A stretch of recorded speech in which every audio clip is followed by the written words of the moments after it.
अब रावण ने जानकी मैया को त्रास दिखाई, जानकी जी से कही सुनो, अगर 2 महीने के अंदर राम नहीं आए तो तुम्हें मेरी पटरानी बनना होगा। मास दिवस, अब इसमें भी बहुत बड़ी विचित्र बात है।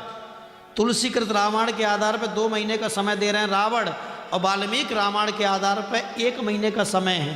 मास माने महीना और दिवस माने दिन। वाल्मीकि रामायण में 1 महीने का समय है और तुलसीकृत रामायण में 2 महीने का समय है। मास माने महीना, दिवस माने 2। हाँ, समय दे गए रावण। अब तो जानकी जी अग्निदेव को पुकार रही है, अग्निदेव मेरे तन में आग लग जाए और मैं मर जाऊं, मेरे प्रभु नहीं आ रहे हैं। अच्छा, एक विभीषण की पुत्री थी, उसका नाम था त्रिजटा। ध्यान से सुने, बहुत अच्छी कथा है ये। त्रिजटा बहुत प्रेम करती थी जानकी जी से, और जानकी जी के पास गई, जानकी जी को समझा, बेटा चिंता मत करे, राम जी आएंगे, और मैंने सपना देखा है। और कई लोग कहे मैं सपना कहूँ सच ना हो वे। अच्छा, सपना सच होता है कि नहीं? 2 बार हुआ है सपना सच। जानकी जी ने सपना देखा सबसे पहले जहां भरत जी मिलवे पहुंचे। भरत जी जब मिलवे आए राम जी थे, तो जानकी जी ने सपना देखा। सपने में भरत जी आए हैं, पूरी सेना आई है। सवेरे उठते ही राम जी से कह रही मैंने आज भरत जी को देखा, पूरी सेना को लेके आ रहे हैं, और हकीकत में गए। और सपना देखा रामायण में त्रेता ने। हनुमान जी जब खोज करवे पहुंचे हैं, जानकी जी जिस वृक्ष के नीचे बैठी।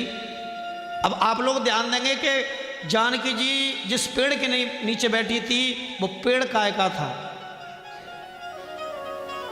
पूरी वाटिका थी, अशोक वाटिका। लेकिन जिस वृक्ष के नीचे जानकी जी बैठी, वो पेड़ कौन सा था? हम बताएंगे, चिंता मत करो, अगली कथा जब हमारी होगी तब।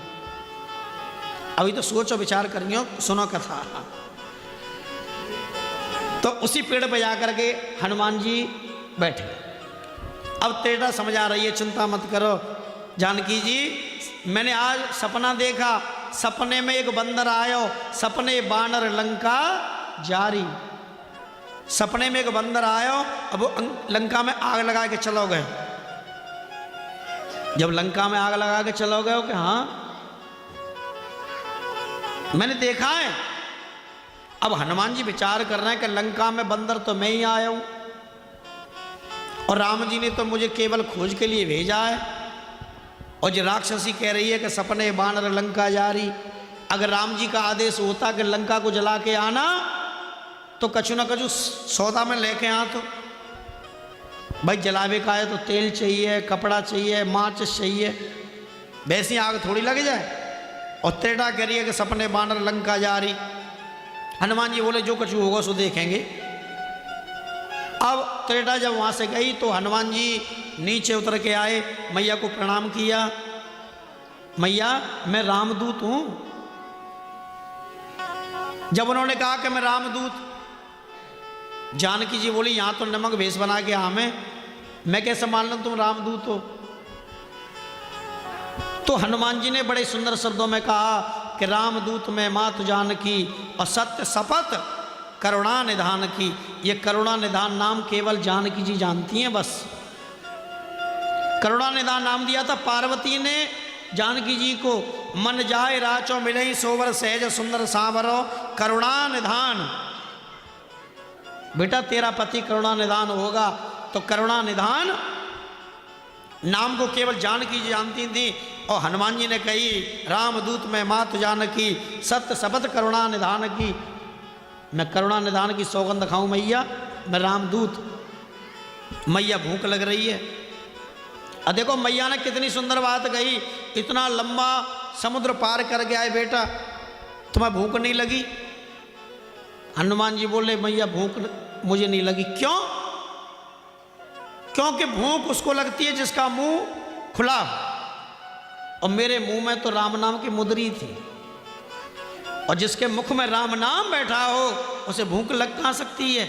जब मुद्री निकाल के बाहर जानकी जी को देगी तभी तो भूख लगी। मेरे मुख में तो राम नाम की मुद्री थी, अब भूख लग रही है। जानकी जी ने कहा ठीक है खाओ। अब उन्होंने खूब आनंद के साथ में सब फल खाए, पेड़ उखाड़े, पटके, कई राक्षस मारे। मेघनाथ आयो, अक्ष कुमार को मार दिया। मेघनाथ आयो, मेघनाथ ने आके ब्रह्मफांस फंसायो, ऐसा ब्रह्मफांस। अब ब्रह्मफांस का मान रखते हुए हनुमान जी बंध गए। और थोड़ा ध्यान दें, हनुमान जी जब बंधे, हनुमान को बांध कर ले गया मेघनाथ, रावण के सामने जाके खड़ा कर दिया और रावण से बोला पिताजी ये बानर है, इसने हमारे भाई को भी मारा है, कई राक्षसों को मारा है, बन के ऐसा करो इसको, ये रामदूत है, इसको मार दो। विभीषण जी खड़े हैं। विभीषण जी बोले भैया दूत को कभी मारना नहीं चाहिए, दूत को कभी मारो मत।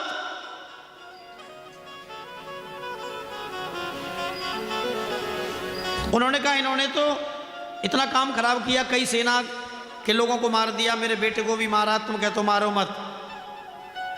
तो बन गया ऐसा करो, इस दूत के अंग भंग करो, इस दूत का अंग भंग कर पठिया बंदर, इसका अंग भंग करो। अब हनुमान जी बड़े चिंतित हुए लगे, कहूँ हाथ कटेगो, क्या पैर कटेगो, क्या सूपनका की तरह नाक कटेगी।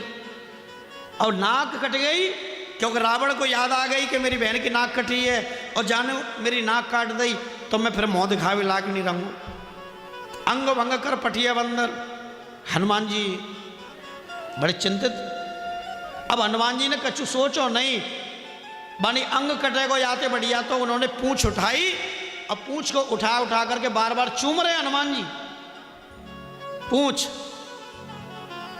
रावण की नजर गई, जय हो कप के ममता पूंछ पर, ऐसे करो या कि पूंछ में आग लगा, पूंछ की माया है। सभी मंडल वाले सुने और हमारे जितने भक्त यहां बैठे हैं सब सुने। पूंछ, इसकी पूंछ में आग लगा दो। अब आग लगाने के लिए तो जितने मंत्री सेनापति थे सब लंका पहुंचे, सब सामान ले लेके घर अंते आए। उनकी को कपड़ा तेल घी जो भी था, अब पूंछ खींचते जाएं और कपड़ा लपेटते जाएं। एक बात को, पूंछ का कोई आकार हो तो मालूम पड़े।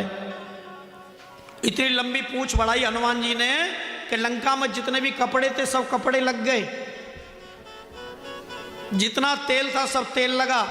रामायण में यहां तक लिखा है, रहा न नगर बसत घृत तेला। रामायण में यहां तक लिखा है। अब देखो हनुमान जी ने सोची इतनी बहुत है, अब लपेट गई, लपेटते हुए चले गए। सुखदेव जी वर्णन करते हैं राजन, और पूंछ में जैसे ही आग लगाई,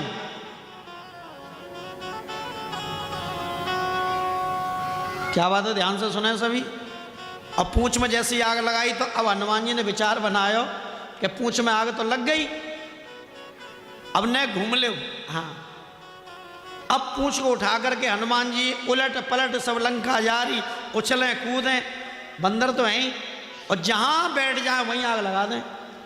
पूरी लंका में आग लगाई, पूरी लंका में आग लगाई। रावण ने कहा कि ये क्या हो रहा है, कि महाराज पूछो मत। हनुमान जी की पूंछ ने आग लगाई। अब पूंछ लंका में आग लगा लगू के, और हनुमान जी फिर समुद्र में कूद गए और पूंछ बजा के मैया के पास पहुंच गए। मैया ने कही हनुमान हमने सुना है तुमने लंका में आग लगाई। हनुमान बोले मैया मैं ना लगाई, तुमने आग नहीं लगाई। कि ना, हल्ला तो ये हो रहा है कि हनुमान जी की पूंछ ने आग लगाई। मैया आग लगानी होती तो सामान लेके आ, तो इन्हीं को कपड़ा हो। एक बात कहूं, दुश्मन को मारने के लिए हथियार की जरूरत वास्तव में नहीं है। दुश्मन को मारने की, अगर कोई दुश्मन मारना हो तो हथियार की जरूरत कहाँ है, वो अपने आप ही मर जाए, क्योंकि दुश्मन है हमसे ज्यादा चिंता रहेगी। भाई को हथियार, हाँ, जैसे लंका में उन्हीं को कपड़ा, उन्हीं को तेल, उन्हीं को माचिस, उन्हीं की लंका सब जला दी हनुमान जी ने। और मैया के पास पहुंचे, मैया मैंने नाग लगाई कि तुम्हारी पूंछ ने लगाई। मैया जे राम रूपी रोष, क्रोध अग्नि, जो राम रूपी क्रोध अग्नि है, भाई ने जलाई है। तो हनुमान तुम्हारी पूंछ में आग लगी तो तुम क्यों नहीं जले? हनुमान जी कहने लगे मैया पूंछ में आग लगी और जो अग्नि है ना इसमें जलाने की भी शक्ति है और बचाने की भी शक्ति है। जानकी जी बोली हनुमान अग्नि कभी ये नहीं देखती कि अपना है कि परायो है। अच्छा कहूँ आग लग रही हो और कोई अग्नि देख लेगी जो अपना है कि परायो, जब जलना है तो जलना है, तो तुम कैसे बच गए? माने कि मैया मैं सब जानू, बचाने की शक्ति तो यही में बैठी। कि बचाने की शक्ति कौन है? कि आप ध्यान करो, राम जी ने आपसे ही कही थी कि जब तक करूँ निशाचर नासा तब तक करो अग्नि में वास। मैया तुम्हारो वासु तो अग्नि में आ। मैया समझ गई। अब देखो लंका में आग लगा के हनुमान जी लौट के पहुंचे, कुशल पहुंचाई राम जी को। अब रावण को बहुत बड़ा क्रोध आया। रावण ने कही कि हनुमान को पकड़ के लाओ, तो सेना भेजी काफी। और राम लक्ष्मण जी से हनुमान जी वार्तालाप कर रहे थे, खाली हाथ थे, दूर खड़े हुए थे। और रावण ने पकड़ने के लिए हनुमान जी के लिए उसी समय पूरी सेना भेजी। अब पूरी सेना जब भेजी, हाथियों पे घोड़न पे सवार, हाथियों पे सवार, रथ पे सवार, अस्त्र शस्त्र हाथों में लेके हनुमान जी को घेर लिया चार लंग से। अब लक्ष्मण जी बड़ी चिंता कर रहे हैं। प्रभु तो कह रहे हैं प्रभु हनुमान जी को तो अब घेर लिया, अब हनुमान करेंगे क्या? हनुमान जी ने राम जी की ओर इशारा कियो, प्रभु ने का आदेश कर दो, एक उन्हीं बच्चा को इनमें थे। क्योंकि राम जी ने तो प्रतिज्ञा करी कि मैं निशाचरों